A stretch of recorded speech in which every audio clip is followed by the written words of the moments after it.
So I've had an electric heart for 6 years now. These are the batteries that keep my heart running. Since my heart runs off of batteries, what happens at night? This is what you call an LVAD, a left ventricular assist device. I rely off of batteries to keep my heart pumping.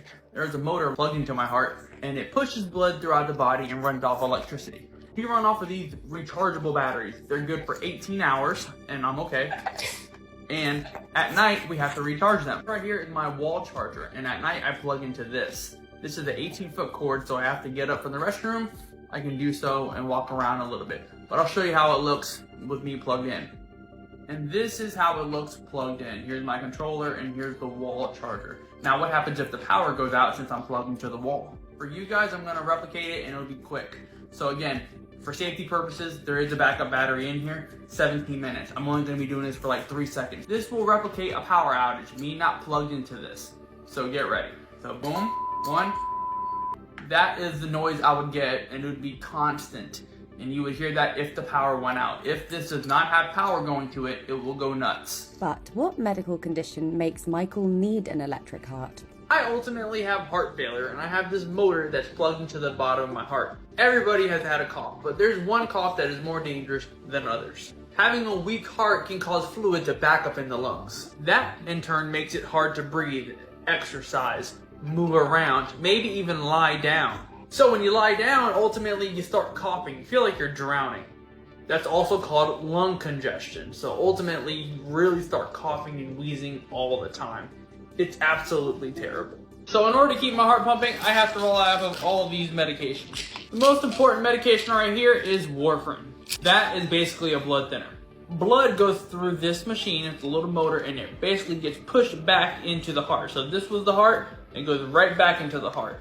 And it just constantly flows, pushing blood throughout the body. We have to make sure that our blood is nice and thin, because if it's too thick, it can clog the motor, thus causing a clot. If our blood is too thin, then the problem is we could bleed out. Having an electric heart must cause a lot of problems in day-to-day activities. So let's say I poured a little bit of water on this electric heart. Is bad things gonna happen? No, nothing happened, guys. Again, it's pretty water resistant. We're not supposed to keep this device submerged in water, obviously, because, eventually water can get into the electronics. But if something spilled on it, that's not the end of the world. But let's say this did get damaged because of the water. So then ultimately I would just unplug this controller here, as you can see. There we go. I would unplug this cord right here, this drive line. Unplug it, and then I would just go into this bag right here. And then in here, I have another controller that I would just plug into. This controls, basically this is another controller that has all my settings in it. I have clips, and I have batteries. How does Michael shower when getting his backup controller isn't an option? My most asked question is, can I take a shower with this electric heart? This bag right here is a waterproof bag that will allow me to put my batteries in here and get them wet. So let's go ahead and drop these into here. My controller is in this bag, and all I have to do is put it over here, put it over this lid on, like so. Just like you would with a phone, Michael must charge his heart up every night. Every night I gotta plug myself into a wall charger, like this. So the way it works is I'm all over the place here. I would unplug. Yeah, I know my battery's sleeping. I'll plug this in, and there you go. Now I am halfway plugged into the wall. I go ahead and I take this, I plug in the second battery, or second plug. Now I am plugged into the wall for a full night, and then from there, I go ahead and recharge my batteries for the next day. Yes, I am plugged into the wall at night until I wake up in the morning, and then I would plug myself back into the batteries, and that's it. Sadly, the LVAD is not a fix-all, but the survival rate with one is increasing. You would think I could live forever, being that I just live off of rechargeable batteries. But really, we can't live forever, and here's why. Statistically speaking, these LVADs started off going for like 4 to 5 years that you would have one of these devices before something fatal would happen. Those numbers have improved, and they're increasing by the day. Now they used to be 10 years. Now people are living with 15 plus years.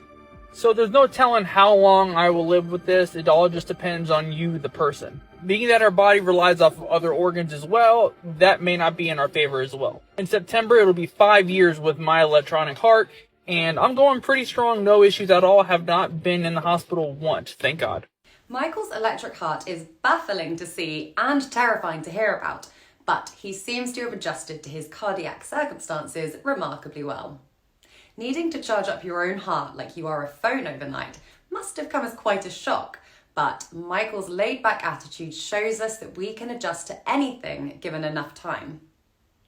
The comments section was struggling to get their head around Michael and his electric heart, with many questions, but some very certain on what this means for him. So what I'm hearing is you're the real-life Iron Man. And with my luck, the charger would quit working on a long holiday weekend. As always, thank you for watching Happiest. If you liked this video, then be sure to follow our other social pages for more insightful content like this.